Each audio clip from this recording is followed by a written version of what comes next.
Japan is the first team that knew that they were going to advance and head over to the States and play in the quarters.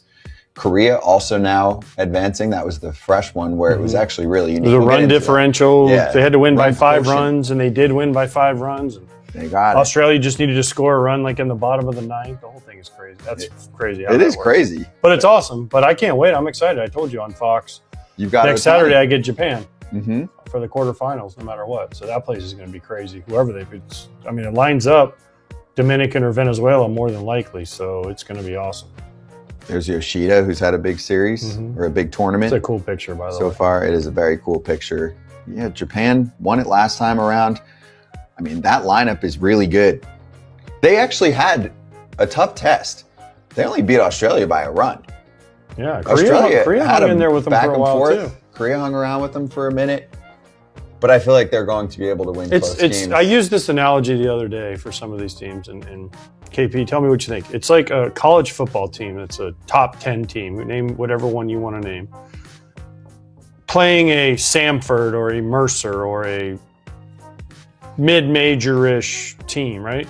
Yeah, they can score on the opening touchdown, opening drive, because they scheme up some funky plays that the big team hasn't really focused on, but then over the time, the depth just wears them down. And that's what happens when you get into some of these bullpens. They just don't have the depth of basically it's about big 5 teams, I would say. US, Japan, Korea, Dominican, Venezuela, and maybe Mexico-ish, or the big 6 maybe. Because even if you look at Puerto Rico, they don't have the pitching depth that a lot of the other teams have. So eventually they just get to them and then they walk a couple guys, they get to some younger guys, and then boom, someone hits a home run and the game's over. It's a great tournament. I love it. It's so fun for the fans, but I wish some of the other teams were better. It would be even more fun. Well, I don't think they can. I don't think they can loosen the rules anymore in terms of. No, I know. I'm not saying that. No, I'm saying that for the teams you qualify for. So I think players have the ability to play for multiple different countries now, as you've seen multiple players that play for multiple countries. So, baseball is just not the same in every country we go to. But I do love your analogy with, a top 10 team playing a mid-major. That's kind of the way this tournament plays out early in the year. I do think you see the occasional upset because a lot of these teams will play down to their competition a little bit. But I think we're getting to the point, especially with the USA game today, where they knew eventually they could just turn it on and beat the first 2 teams they played. You play down to your competition a little bit. You're fresh out of spring training. Your timing's not quite there. You do face the unique guy who is actually throwing under the comfortable hitting speed for a lot of these guys. It works for a little bit of time, but eventually the good teams, the great teams are going to wear down these smaller teams that just don't have the depth. But this is where the tournament gets really exciting. The players have more at-bats under their belt. Pitchers have more innings logged. Everything starts to sharpen a little bit, and the competition turns up a little bit. And you start to see a team like USA play up to their competition with a team in Mexico today. And I think it can end up being a very one-sided game. I think you knew Japan was going to be there. I think you knew Korea was going to be there. It's a shame with some of the insurance things and the health things that happen to some of the Puerto Rican players too, because you could put them in that category of a team that you expect to kind of be in that second round of this tournament. But it's really going to come down to about 4 or 5 teams. They have enough depth to kind of withstand, the way this tournament is set up. How much circling in the lineup and avoiding should teams do with Ohtani? There are other good names in that lineup. I'd tell you who wouldn't be finally afraid went hitless. Who wouldn't be afraid of Ohtani? Poland. Team Poland would not be afraid of Ohtani. It's never going to happen, or at least not right now. What do you mean? Don't say never. Not never, but well. I tell you what team's never going to be in it. Team New Jersey. So let's not say Poland's not never a country. Going to be in it. Go. You're not taking a shot at me. I identify with many different states. Okay, well, I like I'm not Jersey, touching I like that New one, York, but I like Florida. Who do you pitch around? That's the problem with some of these lineups. Who do you like? USA, who do you pitch around? Japan, who do you pitch around? Dominican, who do you pitch around? Venezuela, who do you pitch around? Even Mexico's lineup, who do you pitch around? For me, Ohtani for Japan. I mean, you just don't let Ohtani beat, so he walks and he steals second, and then the next guy bunts him over, and then the guy hits sac fly, you're down 1-0. Sometimes. Do you disagree? Because there's 5 or 6 other names that you feel good about. So, but like I mean, the thing is, they have a lot of lefties. So if you could have a nasty lefty, that's why Skubal makes so much sense in the finals because they have so many lefties that if you can neutralize them with a lefty, because they have a ton of left-handed hitters in that lineup. Not that Skubal, I mean, he's split neutral because of the changeup. But anyways. But still, yeah, it would help. The #1 rated ticketing app is SeatGeek, and you can get 10% off on SeatGeek's app by using the code Territory10. So you should use it, AJ. Oh, I'm definitely going to use it for WBC games in Yes. Miami because I want to go to the semifinals and the finals. They're going to be sold out. Absolutely. You gotta go to Spring SeatGeek. training games for the people out there who want to go to spring training games. Absolutely great idea. Best seats rated 1 through 10. And I recently had to use SeatGeek to buy tickets to a Florida Gators basketball game that was sold out.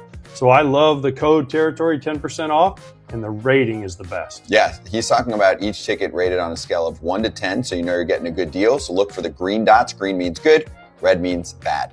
And of course, we have a code for you. Like I mentioned, it's Territory10 for 10% off your next set of tickets at SeatGeek. That's 10% off any tickets with promo code TERRITORY10. Make sure you click the link in the description to download the app and have the code automatically added to your account so you can use it later. Thank you to SeatGeek. We didn't see any upsets yet, but I mean, Japan is the good example. Like, we were very close there. 4-3 win for Team Japan. And then, like you mentioned at the top of this segment, Korea almost didn't advance. Not only did they have to beat Australia, they had to beat them by 5 runs. They won by 5 runs with a sac fly in the top of the 9th inning. Otherwise, they would have beaten Australia 6-2 and gotten knocked out. That's just the way it is. You're not playing that many games. And if everybody has the same number of losses, right? Japan was good. But then you had Korea, Australia, and Chinese Taipei. Since Chinese Taipei upset, I guess that was the upset. You mentioned that to me this It's been morning. like the one upset. That's the biggest upset. The biggest game of this whole tournament, and you guys will laugh when I say this, is tomorrow. Or it might be today. Brazil versus Great Britain. The winner doesn't have to qualify for the next WBC. So as long as you don't finish last, like Czech, they're out, so they have to qualify. They're going to lose to Poland in the next qualifier, hopefully. If we can figure out how to get Poland in the qualifiers. But Brazil, Britain, I think it's today at 1 o'clock on Fox 1. The winner doesn't have to re-qualify. They're in the next WBC. So that, even though it's like, why would anyone watch that game? It means a lot to those teams. Hey, do you guys consider these home runs, these walk-offs that create the mercy rule? Are they considered walk-offs?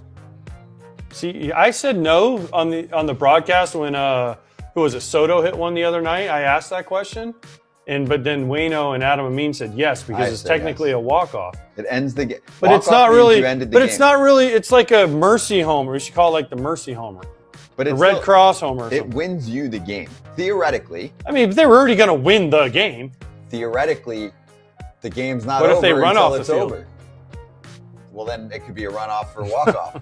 But the game is not over. Like, you could be up 9 runs, and some team could come back from 9 runs in the 9th inning. Is it likely? No. But the point is, if you're up 10 runs through 7, the game is actually over. So you did walk it off. You won the game. I disagree. What do you think, KP?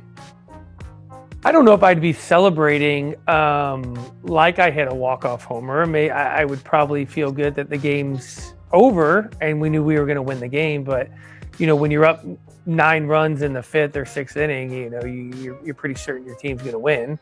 But, I mean, hey, everyone's got a different style. I mean, guys enjoy hitting these walk-off homers as the home team in the 7th inning. Go enjoy them. Yep. And by the way, here's a question for you guys. Should they implement the run rule in the regular season of Major League Baseball?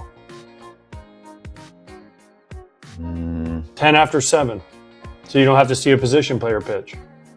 I don't think so. I don't know. I got to think more about it. Why? Okay. Do you think? I don't know. I'm just throwing it out there. I say yes. I say yes. I think. But then guys on the bench don't get at bats sometimes. I mean, I'm not worried about that. But does it happen enough that it matters? I guess it does. The thing is, you still see position players if it's a 7-run game, you know, in the 9th. So what's the line? KP, there? Thoughts? I think you should just be able to wave the white flag. I mean, if you're going to go down that route of, you know, not using a guy to your bullpen, you're clearly sending a message to the other team that, we don't believe we can win this game, and I'm going to save my pitchers for tomorrow. So let's allow everyone to get off the field and get home a little bit earlier. And I'm all for it, because as an offensive player too, it's such a lose-lose situation when you go up to home plate and you have to face a position player. You get a hit, you're supposed to. You hit a home run, yes, ultimately it counts on your statistics. Does it feel the same way at the end of the year when you go into ARB or free agency? It counts just as everyone, all the other ones. But I think at some point, when a position player comes out of the bullpen or the dugout to pitch, it's no longer a good look for the game. I don't think the people that come to a game and watch this really enjoy it. And if the game is that lopsided at some point of the game, the people have either gotten their money's worth if your team's winning, or they're ready to go home anyways if your team's losing. So I think you should be able to wave the white flag. I think it makes our sport look a little bit amateur when we have the position player stuff going on. Like, you get a fun, cute, viral moment every once in a while, but most of the time it's meh. Well, we started this conversation talking about Team Japan and Korea advancing from their pool, and they're headed to the States. So if you'd like to watch them continue their journey, Fox One is the spot. AJ will have free 7-day trial. Friday's game.